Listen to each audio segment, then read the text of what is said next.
Celui qui ne prend pas sa croix et ne me suit pas n'est pas digne de moi. Frères et sœurs, Jésus conclut les instructions qu'il a données aux 12 en les envoyant en mission par des paroles dures à entendre.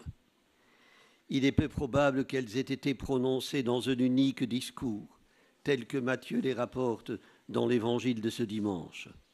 Saint Luc, pour sa part, situe les 5 premières instructions dans un contexte différent, lié au thème du banquet.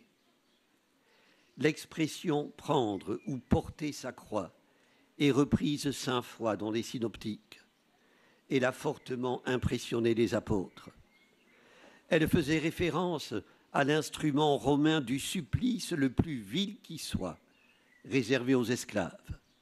Mais la croix, symbole universel et polysémique, était aussi le signe distinctif par lequel le Seigneur demanda à Ézéchiel de marquer au front ceux qui réprouvent le mal, ou encore les serviteurs de notre Dieu, selon l'Apocalypse.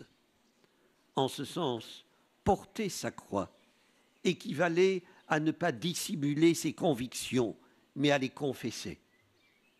« Je rougis si peu de la croix du Christ », écrira saint Augustin, « que loin de la garder dans un lieu caché, je la porte sur mon front. » Porter une croix, c'est donc manifester son appartenance à Dieu, être fier de connaître et de faire connaître la bonne nouvelle du salut, sans crainte des jugements et des critiques. Frères et sœurs, nulle ostentation n'est requise, toute présomption est exclue.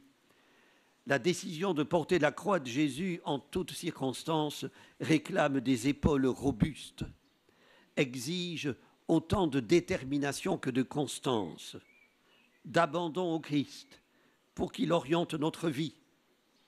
Prononçons le mot de renoncement. Qui a trouvé sa vie la perdra, qui a perdu sa vie à cause de moi la trouvera.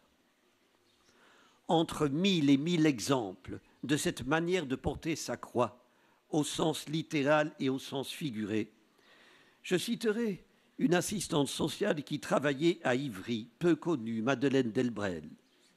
Voici 2 ans, le pape François reconnaissait ses vertus héroïques et l'a déclarée vénérable. Petite fille d'ouvrier, fille d'un cadre de la SNCF, elle avait grandi dans un milieu qui ignorait Dieu et ne découvrit le Christ, grâce à un prêtre, qu'à l'âge de 20 ans. Elle le suivit jusqu'à sa mort, à l'âge de 60 ans.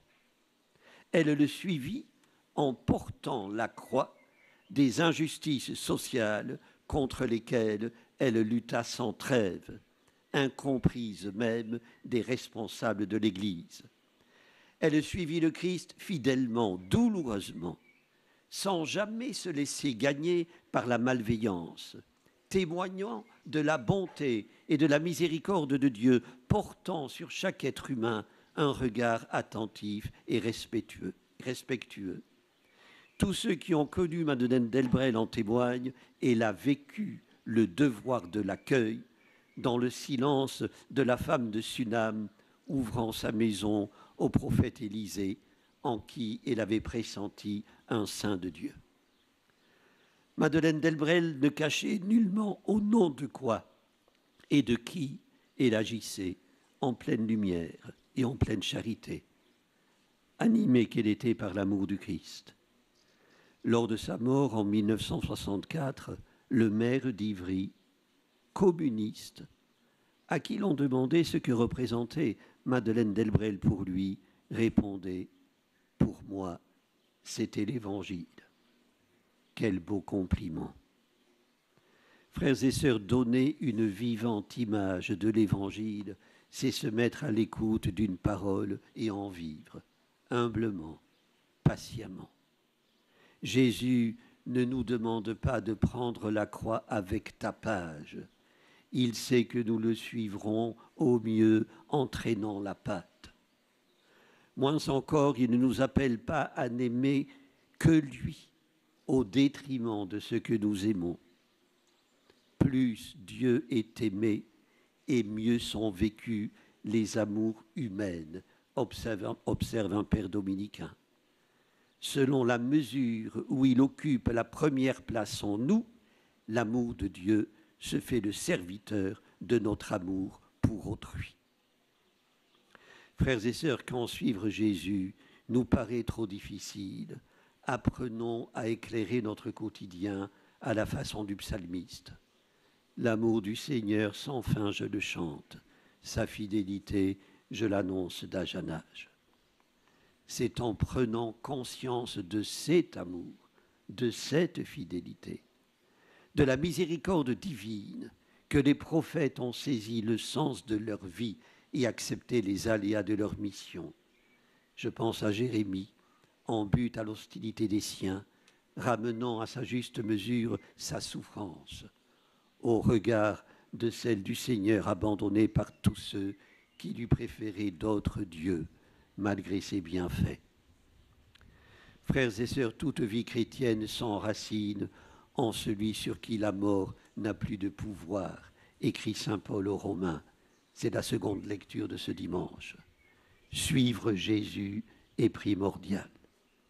Un ancien archevêque de Milan, le cardinal Marti, considérait inconcevable une Église dont le Christ ne serait pas le modèle et dont les chrétiens ne seraient pas ou seraient moins ses disciples.